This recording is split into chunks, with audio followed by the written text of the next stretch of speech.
Yeah, attrition is really an issue that every public sector has to deal with.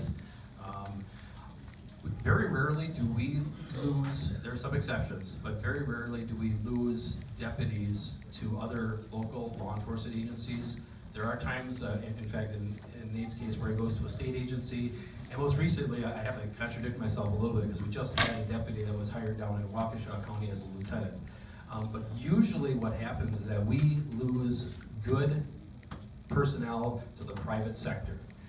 Insurance companies are at top of our list. We have lost numerous investigators, detectives that go to the private sector, and deputies that have gone to the private sector to insurance companies, and it's mainly because there is, to be very honest, we can't necessarily compete with the private sector's pay, benefits, and the hours. Cops are expected to work weekends, holidays, third shift, and sometimes the private sector is simply more enticing.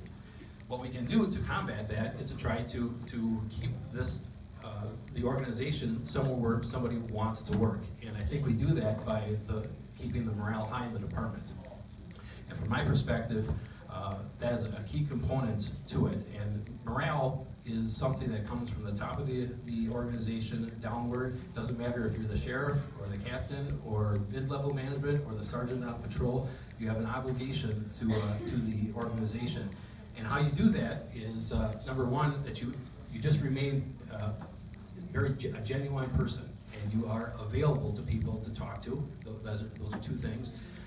And the other part of it is that whatever position that you're in, you make sure the employees know how meaningful their contribution is to the organization. And I think that's something that's often forgotten in public sectors, is letting our employees know just how important their contribution is.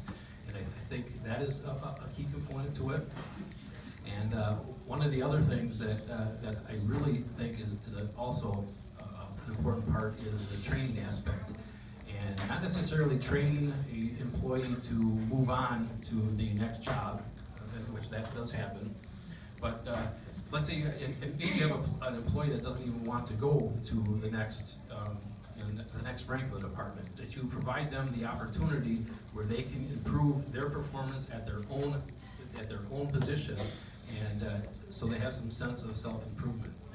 And I think that is probably the key components to it. So in the end, I don't think we can compete with the private sector for pay and benefits. Although I have to give the county board credit where credit is due. We are just entering into a new compensation study where their goal, and God bless them if they can do it, but what they want to do is to take. Oh, sorry. Sorry. Oh, I don't know how to do this. Oh my God. I don't know how to turn this off. This is a new phone. Okay. Go. We ready? Yes. Okay. I mean, I do have a little bit of a different perspective than Marty does on that. You know, I want to lead off, though, on saying that our agency is a very ethical organization. We do not have an ethics problem at the sheriff's office. But I do think that there is a turnover issue at the sheriff's office. I mean, through the past several years, we have lost a lot of employees. Not only employees that have left for other agencies, but employees that have left for the private sector.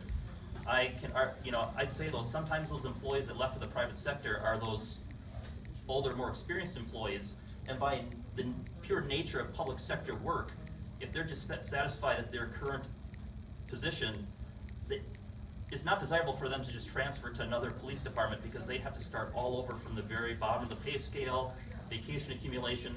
So for them, it's more desirable if they're going to look elsewhere to look towards the private sector.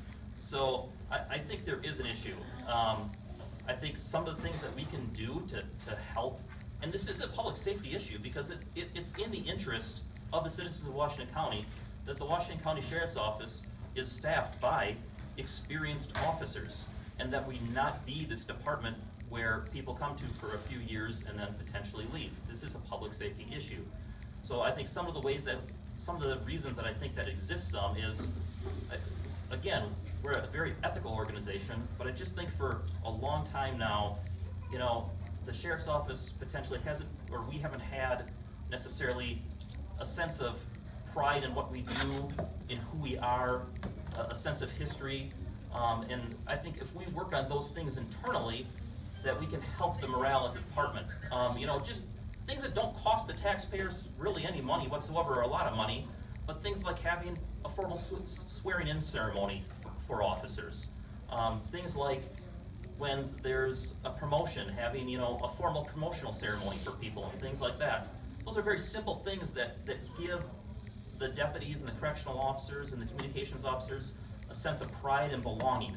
And that would help, I believe, the issue of retaining employees. And so, again, my perspective is a little bit different. I do think we can't just continue the way that we were going. I think we need to try to actively look for ways to make improvements. And again, I don't think morale can be forced in from outside the organization in. Morale has to be something that happens from, kind of percolates up from within. And I do disagree as well on my leadership style that it's not purely the sheriff's job. The sheriff can't force morale down the chain of command. Morale has to come from informal leaders within the department and foster those people to be able to spur on that morale inside the department. Thank you.